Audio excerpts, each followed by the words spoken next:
சுரேஷ் செலவின் ரகசியங்களை அம்பலப்படுத்தும் சரத் பொன்சேகா.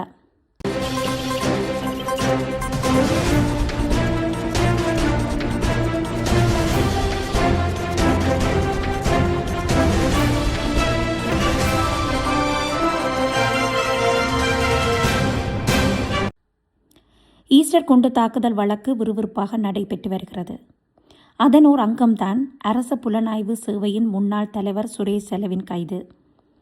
சுரேஷ் செலை கைது செய்யப்பட்டு விசாரணைகள் ஆரம்பிக்கப்பட்ட பொழுது அரசியல்வாதிகள் எல்லாம் மௌனமாகவே இருந்தார்கள்.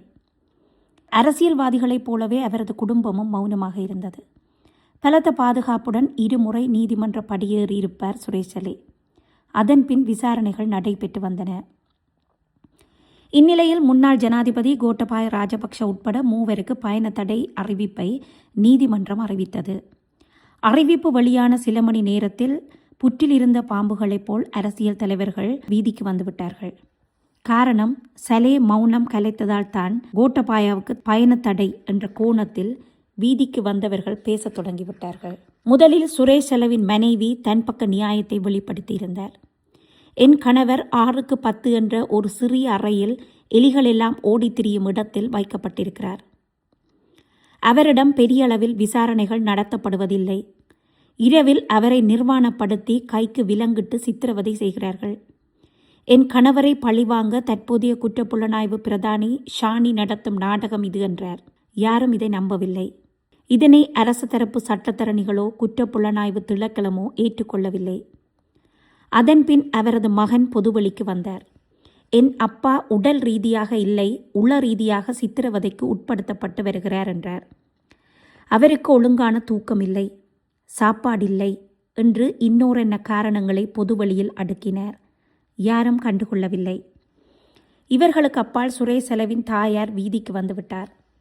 தாயார் ஷானியின் புகைப்படத்தை ஏந்தியவாறு, நான் என் மகனை பெண் பிள்ளை மாதிரி வளர்த்தேன். என் மகன் உட்பட ஏனைய மகன்களையும் இலங்கைக்காக அர்ப்பணித்த ஒரு தாய் நான். எனக்கு இரவில் நித்திரை வருவதில்லை. நடு இரவில் என் வீட்டு வாசலில் மம்மி மம்மி என்று சத்தம் கேட்கிறது. நான் எழுந்து வந்து கதவை திறந்து பார்ப்பேன். யாரும் இருக்க மாட்டார்கள். அயலவர்கள் என்னை பார்த்து கேட்பார்கள், நீங்கள் ஏன் சட்ட நடவடிக்கை எடுக்கவில்லை என்று. எனக்கு என் மகன் உயிரோடு வேணும் என தனது ஆதங்கங்களை முன்வைத்தார். இவ்வாறான நிலையில் ஒரு துளி தண்ணீர் கூட அருந்த மறுத்து உடல் நிலை மிகவும் மோசமடைந்த நிலையில் இறுதி உயிலை எழுதுவதற்கும் தனது கண்களை தானம் செய்வதற்கும் தயாராகியுள்ள சுரேஷ் செலையை பார்ப்பதற்கு அனுமதி மறுக்கப்பட்டு வருகிறது. வைத்தியசாலையில் ஆயுதம் தாங்கிய விசேட அதிரடி படையினர் பலத்த பாதுகாப்புடன் சுரேஷ் செலை விசேட வைத்திய கண்காணிப்பில் இருக்கிறார். இவ்வாறான நிலையில் விமல் வீரவன்ச, டிலித் ஜாயவீர, உதய கம்மன்வில, நாமல் ராஜபக்ஷ மற்றும் சரத் வீரசேகர உள்ளிட்டோர் சுரேஷ் செலவின் கைதை எதிர்த்து கொழும்பு கோட்டை ரயில் நிலையத்துக்கு முன்பாக உண்ணாவிரத போராட்டத்தில் ஈடுபட்டு வருகின்றனர். இவ்வாறு குற்றப்புலனாய்வு பிரிவு, கொழும்பு தேசிய வைத்தியசாலை மற்றும் கொழும்பு புறக்கோட்டை புகையிரத நிலையம் என்று சூடு பிடிக்கும் சுரேஷ் செலை விடயத்திற்கு அசால்ட்டாக முற்றுப்புள்ளி வைத்திருக்கிறார் ஃபீல்ட் மார்ஷல் சரத் பொன்சேகா. 2009ஆம் ஆண்டு தன் யுத்த நடவடிக்கையால் சர்வதேசத்தையே சற்றும் தடமாற வைத்தவர் சரத் பொன்சேகா. சரத் பொன்சேகா யுத்த வெற்றிக்கு பின் ஓரங்கட்டப்படும் பொழுது பொங்கி எழுந்து வெள்ளைக்கொடி வழக்கை வீதிக்கு கொண்டு வந்த பொழுது பதவி பறிக்கப்பட்டு சீருடை கழட்டப்பட்டு கைதி உடையுடன் சிறை சென்றவர். யாரும் யுத்த வீரன் என்று வீதிக்கு வரவில்லை. வீதிக்கு வர யாரையும் அன்றைய அரசு அனுமதிக்கவும் இல்லை.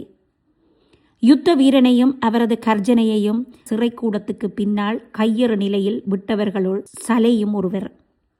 அந்த சலையை சரத் பொன்சேகா ஊடக சந்திப்பூடாக வீதிக்கு கொண்டு வந்திருக்கிறார்.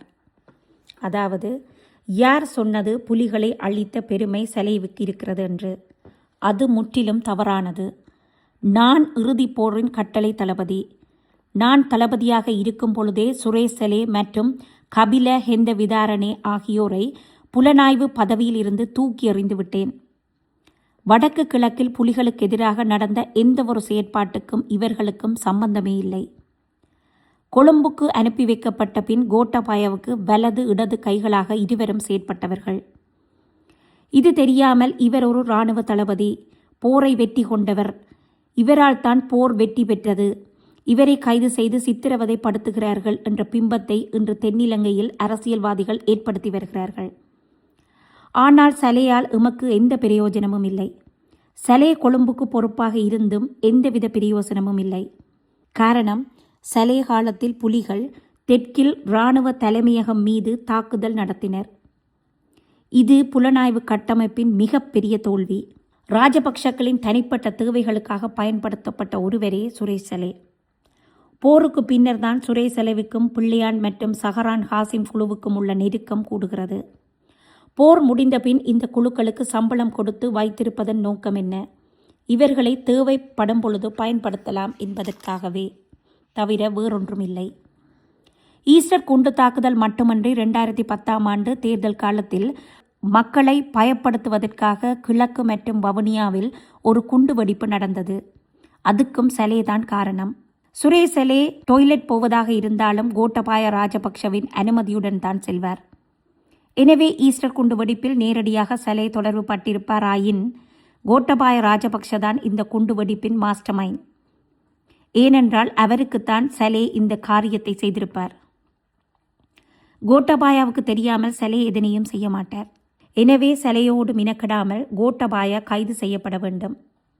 சலேக்கு பின்னால் இருப்பது ராஜபக்ஷ குடும்பம்தான். எனவே கோட்டபாயாவின் கைது துரிதப்படுத்தப்பட வேண்டும் என்று சொல்லியிருந்தார். எனவே சலேயின் குடும்பம் முதல் சரத் பொன்சேகா வரை இந்த விடயத்தை வீதிக்கு கொண்டு வந்திருக்கிறார்கள். ஆனால் சுரேஷ் சலே கைது செய்யப்பட்டு முதல் 90 நாட்கள் முடிவடைந்து அடுத்து பாதுகாப்பு அமைச்சர் என்ற வகையில் ஜனாதிபதி இன்னும் 90 நாட்கள் தடுத்து வைத்து விசாரிக்க அனுமதி அளித்த பின்பு யாரும் எதுவும் பேசவில்லை. ஆனால் கோட்டபாய ராஜபக்ஷவுக்கு பிரிதொரு வழக்கில் பயண தடை விதித்த பின்பே இன்று கோத்தபாய கைது செய்யப்பட போகிறார்.